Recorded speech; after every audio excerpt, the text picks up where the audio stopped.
بسم اللہ الرحمن الرحیم، السلام علیکم۔ آج 28 جون 2021 کا دن ہے۔ جی ایس آ کی حاضر خدمت۔ آج میرے پہلو میں ایک ایسی شخصیت ہے جن کا انٹرویو کرنے جا رہا ہوں۔ بہت زیادہ ان کے کریڈٹ پہ اچیومنٹس ہیں۔ تو رفعت عباس مرالی صاحب آج ہمارے مہمان ہیں۔ ان کو خوش آمدید کہتا ہوں اس شعر کے ساتھ کہ خوش آمدید وہ آیا ہماری چوکھٹ پر، بہار جس کے قدم کا طواف کرتی ہے۔ ویلکم رفعت عباس مرالی صاحب۔ بہت شکریہ ساقی صاحب۔ انٹرویو تو قد آور شخصیات اور اچیور کا ہوتا ہے، مجھے تو نہیں سمجھ آئے کہ آپ نے مجھے کس طرح سلیکٹ کر لیا۔ دیکھیں، گورنمنٹ ہائی اسکول حشمت مرالی میں آپ ٹیچنگ کے فرائض سر انجام دے رہے ہو۔ میں بھی 5-6 سال سے رہ رہا ہوں۔ اس کے علاوہ اب بہت ساری اچیومنٹس جو میں آپ کی دیکھ رہا ہوں، آپ کے کریڈٹ پہ ہیں، تو میں نے ضروری سمجھا کہ آپ کا انٹرویو کرتا ہوں۔ آپ کے شاگرد بھی سنیں گے، آپ کے جاننے والے اور آنے والی نسلیں بھی۔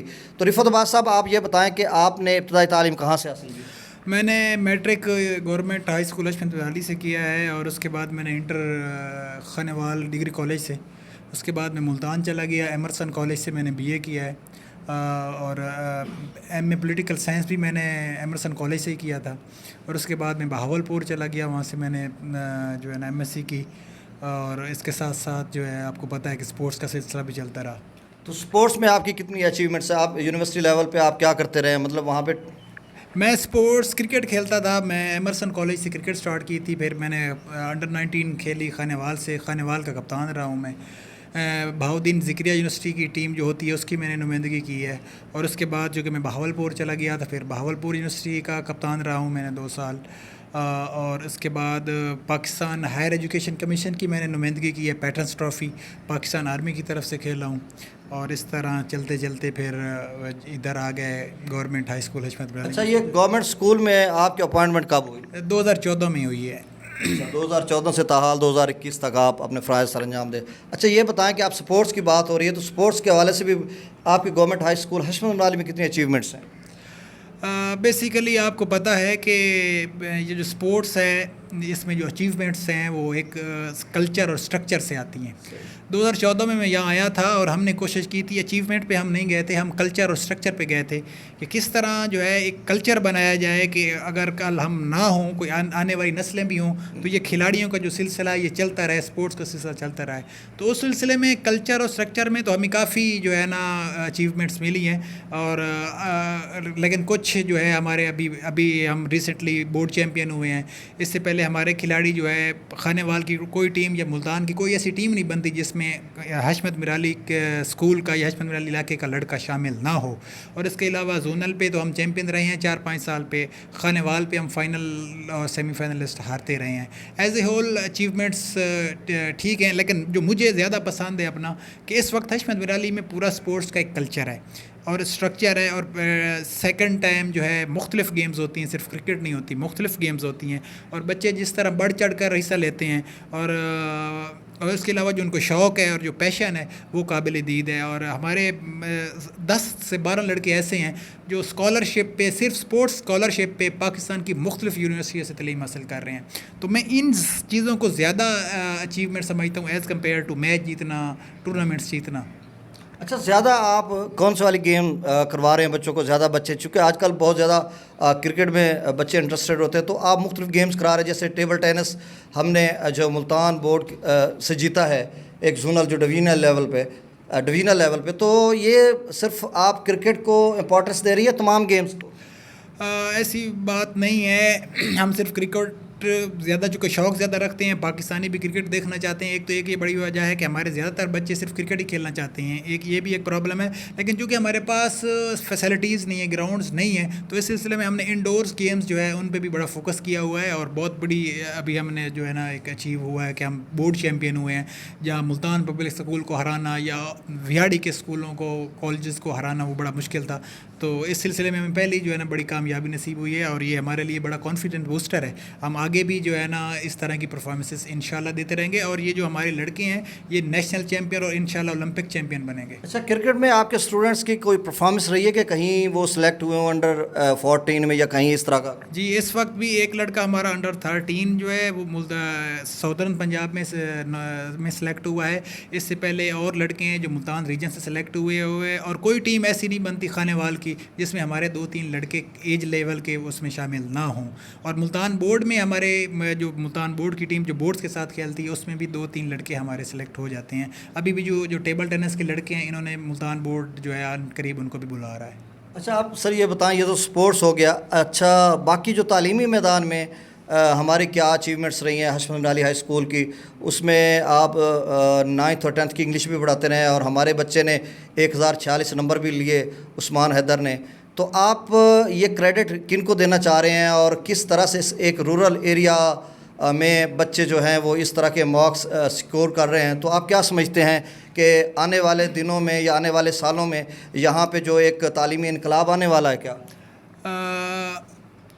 میں ذرا تھوڑا سا ڈس ایگری کروں گا کہ یہ نمبر زیادہ لینا اور جو ہے نا واقعی تعلیم کا حصہ ہے, لیکن ایسا اس کی اتنی امپورٹنس نہیں ہے جتنی بچوں کی تعلیم و تربیت ہے. کیا گورنمنٹ ہائی اسکول حشمت بن علی کے اساتذہ کرام وہ اپنے بچوں کی تعلیم و تربیت پہ کتنا فوکس کر رہے ہیں؟ اسے صرف اکیڈمک مارکس اور یہ نمبر زیادہ لے کے صرف نام روشن کرنے کی کتابیں پڑھنے سے نہیں, زیادہ تعلیم و تربیت. جی, تو میں ذرا اس نظر کو, اس جو تناظر ہے اس کو زیادہ غور سے دیکھتا ہوں. تو جب یہ سلسلہ جو اس نمبرز کا ہے یہ بھی امپورٹنٹ ہے, لیکن ایسا جتنا اس کو نہ میرا خیال میں آپ بھی نہ سمجھے اس کو ایک بہت بڑی اچیومنٹ ہماری وہ ہوگی جب ہمارے سب بچے اپنے والدین کی خدمت کریں, اپنے ہمسایوں کے جو ساتھ ان کے حقوق ہے وہ پورا کریں, اور ساری جو سوسائٹی ہے وہ جب اٹھے گی تو پھر میں اس کو اچیومنٹ گنوں گا. یعنی ویژن دینا چاہیے, ایک آئیڈیالوجی, ڈاکٹرائن اور فلاسفی کے پیچھے بچوں کو اس طرح سے پڑھانا چاہیے کہ وہ آگے جا کر جب معماران ملت بنے تو وہ اپنا کردار ادا کریں, اس طرح کا آپ چاہتے ہیں؟ جی آپ کی بات بالکل میں سے متفق ہوں, کیونکہ ہمارے بچے جب نمبر زیادہ لے کے بھی ملک میں کرپشن بڑھنی ہے تو پھر کیا فائدہ ہے نمبر زیادہ لینے کا؟ ہمیں تو وہ کوئی ایسے بچے چاہیے وہ جیسے بھی ان کے حالات وہ مطمئن رہیں, بڑے عہدے پہ جائیں, پتہ چلے کہ وہ اس نے اپنے ساتھ انصاف کیا ہے. ہم سٹیٹس بچے کو بہت زیادہ دے جاتے ہیں نمبرز پہ, اس کی حوصلہ افزائی اتنی ہو جاتی ہے کہ وہ ہمیشہ عادی ہو جاتا ہے حوصلہ افزائی ہو, اور اس تناظر میں وہ اپنے اختیارات سے بڑھتا ہے, اپنی جو ہے نا ضروریات اس کی بڑھا لیتا ہے, اور عجیب وہ جو ہمارا پروڈکٹ ہے وہ آلموسٹ ضائع ہو جاتا ہے, بلکہ ملک کے لیے وہ بڑا نقصان دہ ثابت ہوتا ہے. ابھی تک جو 50-60 سالوں سے میں نے غور سے دیکھا ہے وہ یہ صورتحال ہے کہ ہم جتنی بھی تعلیم پہ فوکس کیے جا رہے ہیں کرپشن بڑھتی جا رہی ہے. تو مجھے نہیں سمجھ آ رہی کہ ہم کیا پڑھا رہے ہیں اور کیا ہمیں پڑھانا چاہیے. اچھا, حالیہ برسر اقتدار قیادت کا مینیفیسٹو تھا کہ وہ ایک نصاب لائیں گے, سنگل کریکولم, ایک قوم ایک نصاب, تو وہ لانچ کر دیا گیا. تو آپ کیا سمجھتے کہ گورنمنٹ سیکٹر یعنی پبلک اور پرائیویٹ سیکٹر میں جو ہے وہ نصاب کارآمد ہوگا, امپلیمنٹ کروا پائیں گے یا نہیں, یا صرف گورنمنٹ سیکٹر میں یا چھوٹے جو پرائیویٹ سکولز ہیں ان میں یہ امپلیمنٹ ہوگا, بڑے سکول یا بڑے ادارے اس کو امپلیمنٹ نہیں کریں گے؟ ساقی صاحب, سب سے مشکل کام یہ ہے کہ ایک نصاب بہت مشکل کام ہے, کیونکہ پرائیویٹ جو بڑے ادارے ہیں وہ نہیں مانتے, حکومت پاکستان کے نہیں مانتے. مراد راز صاحب بڑی کوشش کر رہے ہیں, لیکن میرے مطابق یہ میرا نہیں خیال کہ یہ کامیاب ہونے والا ہے. 70% 65% سو اس کی کامیابی کے نظر آ رہے ہیں, لیکن 100% یا 80% یہ مشکل ہو جائے گا, کیونکہ اتنا دم خم نہیں ہے ابھی تک اس گورنمنٹ میں کہ یہ جو ہے نا 100% عمل کرا سکے. یہ ایک ہی لیک آف امپلیمنٹیشن ہوگا. جی آف کورس ہوگا. اچھا, آپ یہ بتائیں کہ یہ جو نصاب انہوں نے مطلب اس میں اردو بھی ہے, انگلش بھی ہے اور ساری چیزیں ہیں, تو کیا یہ نصاب ایک قوم ایک نصاب سنگل کریکولم, اس سے آپ کیا سمجھتے ہیں کہ جو ہماری کوالٹی آف ایجوکیشن ہے وہ بہتر ہو سکتی ہے؟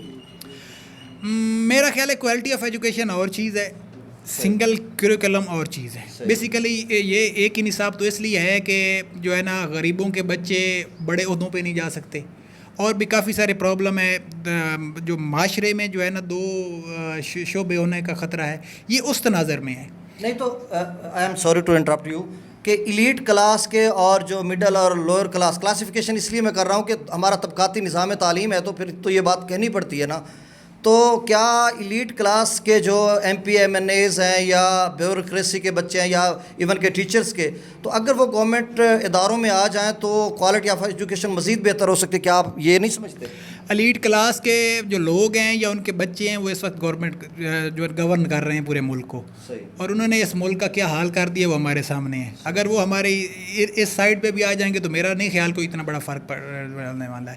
بیسیکلی ہمیں تعلیم و تربیت جو کہ ہماری روایت ہوا کرتی تھی, جو اسلامی روایت ہیں, اس کو اس نصاب کے ساتھ ایڈ کریں گے تو پھر ایک نیا نظام بنے گا. شاید اس وجہ سے ہم ایک پھر قوم بن سکتے ہیں, پھر ایسے لوگ تیار ہو سکتے ہیں جو اپنی جو اقدار ہے ان کو زیادہ ویلیو دیں، نہ کہ نمود و نمائش اور سستی شہرت کو. اچھا تو ایلیٹ کلاس میں بھی میں اگر ہمارے ساتھ بھی مل جائے، ایک جیسے بھی ہو جائیں، تو پھر بھی کوئی ڈفرینس رہے گا، ڈسکریمنیشن رہے گی. ڈسکریمنیشن بے شک ایسے ختم ہو جائے گی ایک ہونے سے، لیکن ملک پہ کوئی فرق نہیں پڑنے والا، کیونکہ برسر اقتدار قیادت تو وہی رہے گی نا، مطلب بیوروکریسی سب کچھ وہی لوگ آئیں گے.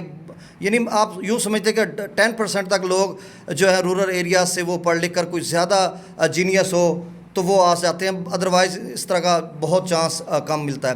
اچھا یہ بتائیں کہ مراد راس جو ہمارے صوبائی وزیر تعلیم ہیں، ان کی آج کل بہت زیادہ اچیومنٹس ہیں کہ مطلب انہوں نے ای ٹرانسفر کو آن لائن کر دیا، کرپشن کے خلاف وہ آواز اٹھا رہے ہیں، اور اس کے علاوہ وہ اب ریٹائرمنٹ کے لیے بھی آن لائن سارا پروسیس کیا جا رہا ہے. تو آپ کیا سمجھتے ہیں کہ مراد راس صاحب بہت اچھا ویل پرفارم کر رہے ہیں پنجاب میں؟ جی آپ کی بات بالکل ٹھیک ہے. عمران خان صاحب نے تبدیلی کا نعرہ لگایا تھا، اور اس نعرے پہ صرف ایک ہی بندہ جو ہے وہ اس پہ عمل پیرا ہے، اور وہ ہے مراد راس. لوگ مراد راس کے، جب میں چھوٹا ہوا کرتا تو شاہد افریدی کا فین تھا، اور جب میں بڑا ہوا تو مراد راس کا فین ہوں. چلیں جی. اچھا یہ بتائیں کہ مراد راس صاحب کی جو اچیومنٹس ہیں وہ تو ساری قوم کے سامنے ہے، خاص کر پنجاب کی 36 اضلاع کے سامنے ہے. تو کووڈ-19 کے دوران جو یہ ہمارے پاس ایک مصیبت آئی ہے، تو اس میں کافی مرتبہ سکولز بند ہوئے ہیں اور پھر سے اوپن ہوئے ہیں. تو اس دوران ڈراپ آؤٹ بہت زیادہ ہوا، بچے کام کاج کے سلسلے میں خاص کر رورل ایریاز میں ادھر ادھر چلے گئے.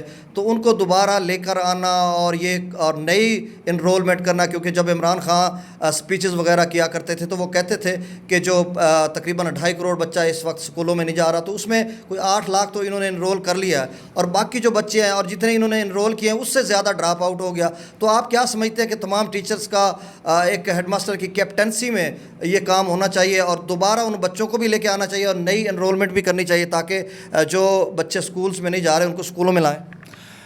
ساقی صاحب، یہ اس وقت جو ایجوکیشن، پنجاب ایجوکیشن ہے، یہ بڑی نیک نیتی سے کام کر رہا ہے، اور سارے لوگ بھی اس کو سپورٹ کر رہے ہیں، ہمارے سی او صاحب اور ہیڈ ماسٹر صاحب بھی. تو ان کے لیے کوئی بھی چیز ناممکن نہیں ہے. یہ ساری جو ٹارگٹس ہیں یہ انشاءاللہ یہ آرام سے پورے کریں گے، کیونکہ ان کی نیت صاف ہے، ایم ایک ہے.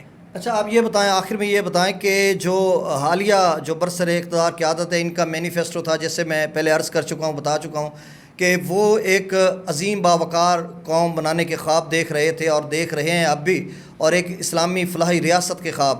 تو آپ کیا سمجھتے ہیں کہ جو اس وقت ایک نصاب ایک قوم ہو گیا، اور خاص کر پنجاب میں اور پورے پاکستان میں اس طرح سے کوشش کی جا رہی ہے، تو آپ کیا سمجھتے ہیں کہ اگلے 15-20 سالوں کے بعد، یا پھر 2047 کو جب ہم اپنا 7 سالہ جشن آزادی منا رہے ہوں گے، تو اس وقت تک ہم ٹیچرز نیو جنریشن کو ایک عظیم باوقار قوم بنا چکے ہوں گے، یا پاکستان اگلے 10-15-20 سالوں پہ کہاں پہ کھڑا ہوگا؟ کیا آپ اس طرح کا امیجن کر سکتے ہیں؟ ساقی صاحب، میں چونکہ چھوٹے بچوں کے ساتھ کام کرتا ہوں ایک رورل ایریا میں، اور ان کو بڑی گہری نظر رکھتا ہوں، تو اس تناظر میں پاکستان کو میں تبدیل ہونے میں ابھی 30 سال باقی ہیں. ہم ایتھیکلی اتنے نیچے چلے گئے ہیں کہ اٹھنے میں بڑی دیر لگے گی. مورالٹی کا بڑا مسئلہ ہے. مورالٹی کا مین ایشو ہے، اور اس کو ہم نے جو ہمارے والدین نے، اور ہمارے اس میں اساتذہ کرام بھی شامل ہیں، ہمارے بزرگ بھی شامل ہیں اس مورالٹی کو ڈاؤن کرنے میں. کیونکہ یہ جو ہمارے بچے تھے، ان کو جو ان کے پیرنٹس ہیں انہوں نے اتنا ٹائم دیا ہی نہیں ہے، ان کو ایتھکس، مورل یہ سارے سکھائے ہی نہیں ہیں.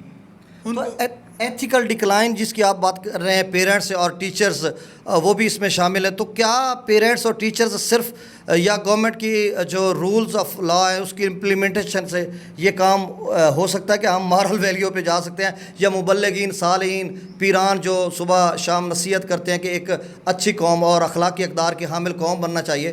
تو آپ کیا سمجھتے ہیں کہ یہ صرف ٹیچرز اور پیرنٹس اس سے قوم ایک عظیم تیار کر سکتے ہیں، یا پھر اوور آل ہر بندہ اپنا کردار ادا کرے اس میں؟ ساقی صاحب، پورے معاشرے کو اٹھنا پڑے گا اس کے خلاف. شاپ کیپر موریل کی بات کریں، کسان موریل کی بات کریں، پھر جا کے ہم جلدی اٹھ سکتے ہیں. ورنہ یہ بھی اگر ایک ہی سمت میں ہم کار کریں تو پھر 30-35 سالوں میں اٹھ سکتے ہیں. اور جس قوم میں موریل نہیں ہوگی وہ کبھی ایک قوم نہیں بن سکتی. اچھا، آپ نے 30 سالوں کی بات کی، تو 27 سال میں دے سکتا ہوں آپ کو 2047 تک. ابھی 27 سال پڑے ہیں، بلکہ 26 سال پڑے ہیں. تو 26 سالوں کے بعد آپ کیا سمجھتے ہیں کہ ہمارے جو کولر ہیں وہ زنجیروں سے جو گلاس جکڑے ہوئے ہیں وہ جدا ہو جائیں گے، اور واش روم میں جو لوٹے زنجیروں سے جکڑے ہوئے ہیں وہ جدا ہو جائیں گے، اور ہم ایک عظیم باوقار اور خوددار قوم بن چکے ہوں گے. کیا یہ آپ امیجن کرتے ہیں؟ ایز اے مسلمان آپ کو پتہ ہے کہ مسلمان ہمیشہ آپٹیمسٹک ہوتا ہے، مایوس نہیں ہوتا، مایوس نہیں ہوتا. اور مایوسی گناہ ہے ویسے. جی جی، تو انشاءاللہ جس سمت میں جناب یہ گورنمنٹ، خاص کر یہ میں مراد راستہ ہوں، اس میں بھی کریڈٹ جاتا ہوں کہ انہوں نے ایگزام کی ویلیو بڑی کم کر دی ہے. اور اگر ایگزام کی کم ویلیو ہوگی تو پھر ہی ہم ان طالب علموں کو ایتھیکلی اور مورلی اٹھا سکتے ہیں. جب ہم ان جان چھوٹے گی ہماری ان ایگزام سے. حالانکہ تعلیم و تربیت میں، ایجوکیشن میں کبھی بھی ایگزام کی اتنی ویلیو نہیں رہی جتنی پچھلے 10 سالوں میں پاکستان میں رہی ہے. تو لگتا ہے کہ یہ ٹیچرز اور باقی جو کریکولم ہے، اس جو گفتگو کا خلاصہ ہے، وہی سارا کردار ادا کر سکتے ہیں. جی جی جی جی، آپ کی بالکل بات تھی. اچھا ناظرین، قومیں ہمیشہ سکولوں اور درس گاہوں میں سنورتی ہیں اور معماران ملت ہی تعمیر ملت کا کردار ادا کرتے ہیں. اور پوری دنیا میں آپ جہاں کہیں جا کے دیکھ لیں، ٹیچرز نے جہاں پہ بھی ایک وائٹل اور ڈائنامک رول ادا کیا، وہاں پہ ایک قوم دکھنے کو ملی. جیپنیز کی مثال لے لیں، امریکن کی مثال لے لیں، اور وہ لوگ جنہوں نے مسلمانوں کی فلاسفی سے بہت کچھ سیکھ کر ایک عظیم باوقار قوم بنی ہے. لیکن ہم کس چوک چوراہے پہ کھڑے ہیں اس وقت کہ ہمارا جو مورلی یا جو ہماری مورالٹی ہے یا جو ایتھیکل ڈکلائن ہے، اخلاق کی پستی اس قدر ہے کہ ہم اس کو یہاں پہ بیان نہیں کر سکتے. تو یہ ساری چیزیں ہم نے ڈسکس کی ہیں، اور انشاءاللہ ہم آپٹیمسٹک ہیں، ہوپ فل ہیں کہ پاکستانی قوم کو ہم ایک عظیم باوقار قوم بنائیں گے بحیثیت معمار ملت. چونکہ جناب رفعت عباس صاحب بھی اپنے تدریسی فرائض سر انجام دے رہے ہیں اور بندہ ناچیز بھی دے رہے ہیں. تو انشاءاللہ اور باقی تمام ٹیچر اساتذہ کرام بھی ان کے ساتھ ہم لوگ کھڑے ہیں، ہم جونیئرز میں سے ہیں. تو انشاءاللہ ہم اس پاکستانی قوم کو، نیو جنریشن کو ایک عظیم باوقار، خوددار اور باضمیر قوم بنائیں گے. سر آپ نے ہمیں اپنا قیمتی وقت دیا، بہت شکریہ جناب رفعت عباس صاحب. آپ کی محبت ہے جی، ورنہ ہم اس قابل کہاں. بہت شکریہ سر. بہت شکریہ. السلام علیکم.